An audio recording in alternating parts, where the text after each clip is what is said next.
शादी में गए थे, चटपटा खाना खा लिया, रोड साइड कुछ चाट खा ली या मेयो सैंडविच खा लिया या रात का रखा हुआ खाना खा लिया, तो अगर आपके पेट में तेज़ दर्द हो रहा है या उल्टी हो रही है या लूज़ मोशंस हो गए आपको, तो तुरंत लोग कहते हैं फूड पॉइज़निंग हो गया। क्या हर पेट का दर्द या पेट खराब होने को हम फूड पॉइज़निंग का नाम दे देते हैं? और क्या वो फूड पॉइज़निंग होता भी है या नहीं? अब इसको जानने के लिए इस वीडियो में मैं आपको फूड पॉइज़निंग कैसे होता है, इसके सिम्पटम्स क्या है, इसका ट्रीटमेंट क्या है, हमने क्या प्रिकॉशंस लेने चाहिए for the prevention of food poisoning, ये सब हम डिटेल में समझेंगे। सबसे पहले हम ये जानते हैं कि फूड पॉइज़निंग क्या होता है। फूड पॉइज़निंग तब होता है जब अगर आप खाने के अंदर कंटैमिनेशन हो, ठीक है। अब कंटैमिनेशन से आप क्या समझेंगे? खाने के अंदर बैक्टीरिया, वायरस या पैरासाइट्स या कोई टॉक्सिन मिले हुए हों जो हम कंज्यूम कर रहे हैं, तो उससे हमको फूड पॉइज़निंग हो सकता है। खाना बाहर खाने से फूड पॉइज़निंग नहीं होता, खाने के कंटैमिनेशन से फूड पॉइज़निंग होता है। तो बाहर का खाना खा रहे हो तो आपको ऐसा लगेगा मुझे फूड पॉइज़निंग हो गया। कभी कभार ऐसे भी होता है कि हम घर का खाना ज़्यादा टाइम तक बाहर रूम टेम्परेचर पे हमने रख दिया है ना, खाना बनने के बाद, और हमने उसको सही तरह से स्टोर नहीं किया है, तो तब भी फूड पॉइज़निंग के चांसेस हो सकते हैं अगर आपने वो खाना कंज्यूम कर लिया, क्योंकि उसमें टॉक्सिन्स क्रिएट हो सकते हैं और फूड पॉइज़निंग का रिस्क बढ़ जाता है।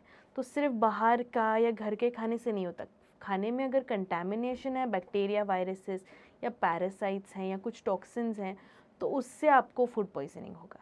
अब फूड पॉइज़निंग होता कैसे?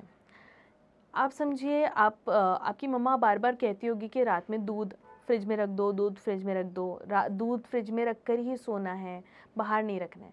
बाय चांस अगर आप कभी भूल गए कि आपको दूध फ्रिज में रखना था और आपने उसको बाहर ही रहने दिया, तो उससे क्या होगा? उसमें सुबह में आपको वो दूध का टेस्ट ही चेंज लगेगा। और ये क्यों हो रहा है? क्योंकि रात भर उसमें माइक्रो ऑर्गेनिज्म ग्रो हो रहे हैं। रूम टेम्परेचर पे रात भर रहने से उसके अंदर माइक्रो ऑर्गेनिज्म ग्रो होने का मौका मिला है। तो इस वजह से वो दूध का टेस्ट होता है चेंज, और वो ख़राब भी हो सकता है। अगर आप उसको कंज्यूम करो तो आपको शायद फूड पॉइज़निंग भी हो जाए। तो ये होता है कि स्टोर सही से अगर हम कर रहे हैं खाने को, और हम हाइजीन का ध्यान रख रहे हैं, और हमने टेम्परेचर के हिसाब से खाने को रखा है ना। हम पूरी रात तो खाने को बाहर नहीं रख सकते, राइट? हमको उसको कोल्ड टेम्परेचर में रखना होता है। तो अगर अगर हम ये सब चीज़ों का ध्यान रख रहे हैं तो रिस्क बहुत कम हो जाता है फूड पॉइज़निंग का, और बैक्टीरिया, वायरसेस, ये सब माइक्रो ऑर्गेनिज्म ग्रो होने का इन जनरल चांसेस कम हो जाते हैं, जिससे फूड पॉइज़निंग के चांसेस भी कम हो जाते हैं। अब हम जानते हैं फूड पॉइज़निंग के सिम्पटम्स।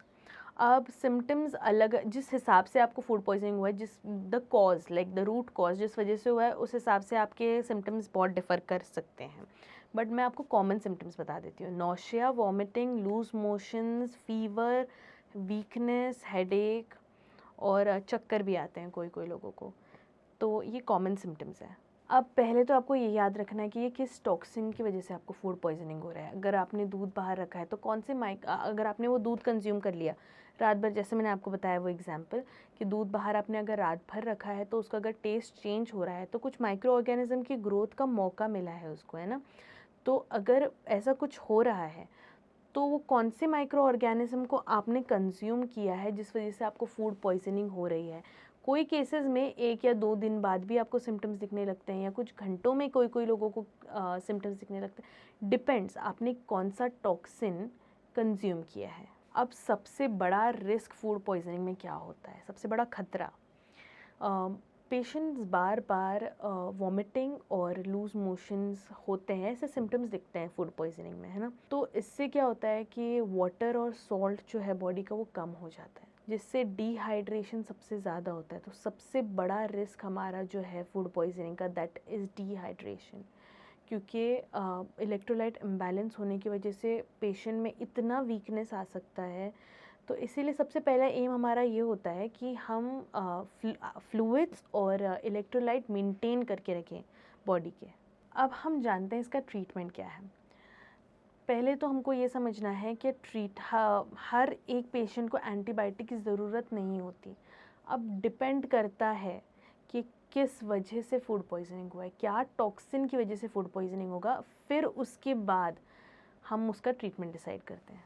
यूजुअली डॉक्टर्स रेकमेंड करते हैं ORS या फ्लूइड बैलेंस मेंटेन करने के लिए कोई और फ्लूइड्स, जैसे इलेक्ट्रॉल भी होता है, इलेक्ट्रॉल भी बहुत लोग पीते हैं, है ना। और डॉक्टर्स ये भी रेकमेंड करते हैं कि ज़्यादा से ज़्यादा रेस्ट करना है आपने। फ़ीवर और पेन के लिए, जो बॉडी पेन होता है, जो हमारे को थकान हो जाती है ना, इन्फेक्शन की वजह से फ़ीवर हो सकता है, हेडेक होता है, उल्टियाँ कर कर के सर में बहुत दर्द होता है बहुत से पेशेंट्स के अंदर। तो सिम्टोमेटिक कंट्रोल के लिए फ़ीवर और पेन के लिए मेडिकेशंस रेकमेंड करते हैं। उल्टी के लिए और लूज़ मोशन के लिए भी मेडिकेशंस रेकमेंड करते हैं। तो this is like the treatment approach. अगर आपके डॉक्टर्स को बैक्टीरियल इन्फेक्शन का डाउट है तो वो आपको एंटीबायोटिक भी प्रिस्क्राइब करेंगे, बट आपने खुद से जाके फार्मेसी से नहीं लेना है एंटीबायोटिक्स। आपके डॉक्टर को अगर डाउट हो रहा है तो वो एंटीबायोटिक्स आपको रेकमेंड करेंगे। अब अगर आपको फूड पॉइजनिंग हो गया है तो आपने क्या खाना खाना चाहिए? सबसे पहले तो आपने बहुत सारा पानी पीना है, ORS पीना है, कोकोनट वाटर पीजिए आप, और दही खाइए अगर आपके डॉक्टर ने कहा है तो, ओके। खिचड़ी खाइए और आपके पेट को लाइट रखिए, है ना। और टोस्ट खा सकते हैं आप, बटर टोस्ट या कुछ भी ऐसा जो लाइट रहे। फ्रूट्स खाइए जिससे आपके पेट के ऊपर ज़्यादा स्ट्रेस ना पड़े, है ना। जैसे आपने दाल राइस भी खा सकते हो, बट फीके दाल चावल खाने हैं आपने। जो भी आपके लिए इजीली, जो भी खाना इजीली डाइजेस्ट हो जाता है वो खाने को ज़्यादा प्रेफर करिए आप इस वक्त, ऐसे सिचुएशन में। और ऑयली फूड से, फैटी फूड से और अल्कोहल से दूर रहिए जब तक आपका फूड पॉइजनिंग रिकवर नहीं होता, और अल्कोहल से इन जनरल ही दूर रहिए। कब डॉक्टर के पास तुरंत जाना है? अगर आपको बार बार उल्टी हो रही है, अगर आप पानी पी रहे हैं तो वो पानी भी नहीं ठहर रहा है बॉडी में, आपको बार बार उल्टी हो रही है, तो आपने इमीडिएट डॉक्टर को कांटेक्ट करना है। अगर आपको स्टूल के अंदर खून दिख रहा है तब आपको डॉक्टर को कांटेक्ट करना है।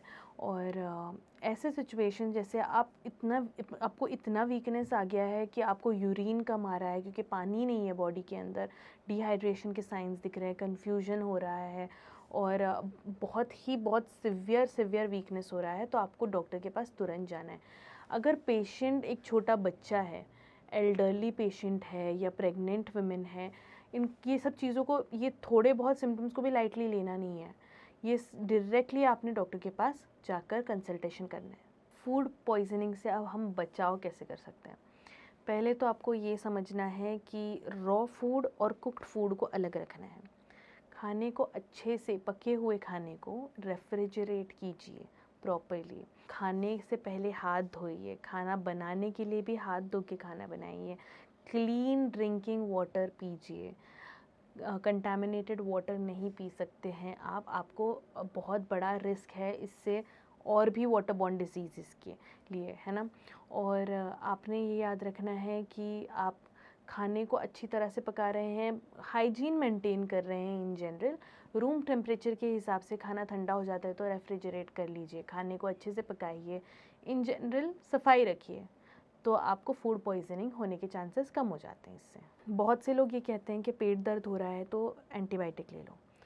पेट दर्द, फूड पॉइजनिंग, ये सब चीज़ें एंटीबायोटिक खाने से ठीक नहीं होंगी, क्योंकि अगर एंटीबायोटिक सिर्फ बैक्टीरियल इन्फेक्शन को क्योर कर रही हैं तो आप, अगर वो बैक्टीरिया से हुआ ही नहीं है डिज़ीज़, तो आप किस चीज़ को क्योर कर रहे हो? तो हर एक चीज़ के लिए एंटीबायोटिक लेना बिल्कुल गलत सोच है ये। आप पहले अपने डॉक्टर से के पास जाइए, उनसे जानिए, एवैल्यूएशन के लिए टेस्ट करवाते हैं, उससे हमको पता चलता है कि बैक्टीरियल इन्फेक्शन है, वायरल इन्फेक्शन है या पैरासाइट की वजह से हुआ है। तो उस हिसाब से मेडिकेशन और ट्रीटमेंट डिसाइड करने दीजिए आपके डॉक्टर्स को, सेल्फ मेडिकेशन मत कीजिए। तो आज के इस वीडियो में हमने जाना है कि फूड पॉइजनिंग का सबसे इम्पॉर्टेंट और सबसे डेंजरस रिस्क फैक्टर है डिहाइड्रेशन। अगर आपके सिम्टम्स माइल्ड हैं तो रेस्ट करने से और थोड़ा सा इजीली डाइजेस्टेबल फूड खाने से आपको ठीक लगेगा। बट अगर आपके सिवियर है सिम्टम्स, वार्निंग साइंस बहुत ही ज़्यादा सिवियर हैं, जैसे आपको बार बार उल्टी हो रही है, पानी नहीं रुक रहा है, स्टूल में खून आ रहा है, तो आपको इमीडिएट अपने डॉक्टर से कंसल्ट करना है। This is doctor Alfiya. Take care of your health.